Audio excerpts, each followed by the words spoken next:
Things that you don't want to hear about healing your attachment style, but I'm going to say anyway. You've read the books. You know your patterns. Well done.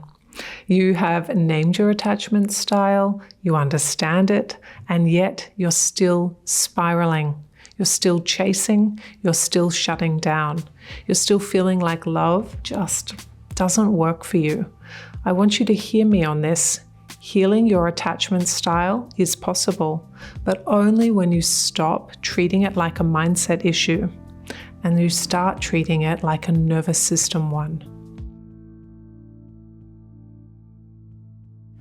Let me show you. This work can feel so heavy sometimes, but it's not just about how we love now, it's about what we never got growing up. And that grief, that's real. You're not crazy for feeling stuck, especially if your patterns feel deeply rooted. But you're also not broken. You've just been healing in a way that doesn't reach the parts of you that need it most. Let's go there together today. The myth of knowing better equals doing better. Most people stop at awareness. They learn about their attachment style. They understand the signs, but then beat themselves up for still reacting. You say things like, I knew I was being anxious. Why couldn't I stop texting? Or I saw myself shutting down and I still couldn't let them in. And that shame, this reinforces the pattern. Because now you don't just feel unlovable, you feel unfixable. Healing your attachment isn't about willpower. It's actually about slowly building a new experience of safety in your body, in your boundaries, and in your relationships. Maybe instead of texting 5 times in a row when you're feeling anxious, you try this. First, put the phone down.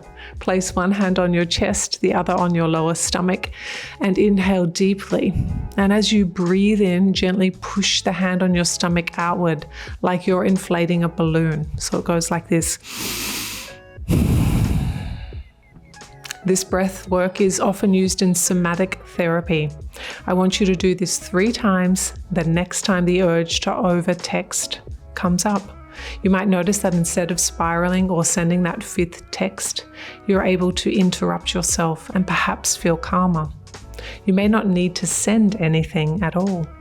This is what it means to start rebuilding the pathway, not just mentally, but in that beautiful body of yours. Why your attachment wound feels so stubborn.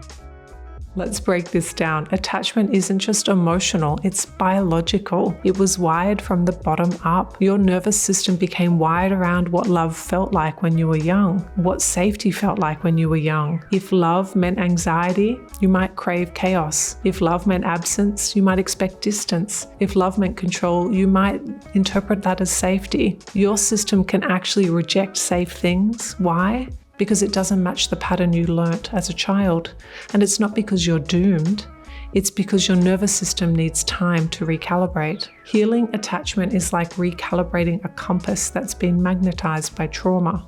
It doesn't point north anymore. It points to whatever kept you safe. But over time, with new experiences, you can demagnetize that compass and let it guide you toward real love, not just familiar love. So let's talk about what healing actually looks like. You keep waiting to feel ready before setting that boundary, or to feel calm before staying in connection.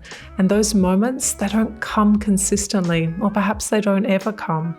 So you either explode or disappear. And healing, of course, doesn't start when you feel safe.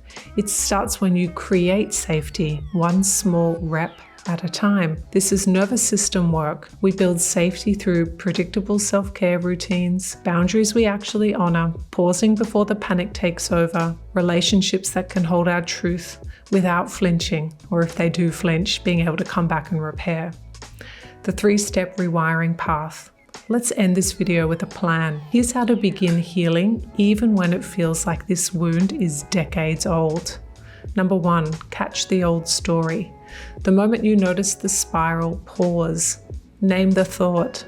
Oh, this is the part of me that thinks it will be abandoned. 2, choose one new micro action, not a big change, a tiny one that tells your system, we do things differently now. Instead of sending those 5 texts, send one and put your phone down for 5 minutes and do some breathing. Number 3, celebrate the rewiring.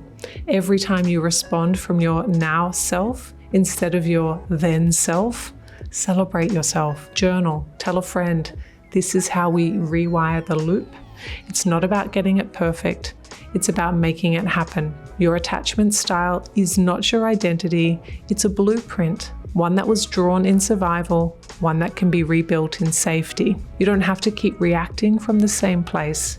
You can create a new one, a rooted, loving, grounded version of you that knows I can be seen and still be safe. I can stay and not lose myself. I can trust and be trusted. If this spoke to something inside of you, drop me a comment. Tell me what's one small rep you're ready to practice this week, because healing doesn't happen all at once, but it does happen one moment, one choice, one breath at a time. If your brain just lit up and you're like, yes, please, more of this, go watch this next video over here. It builds right on what we just talked about.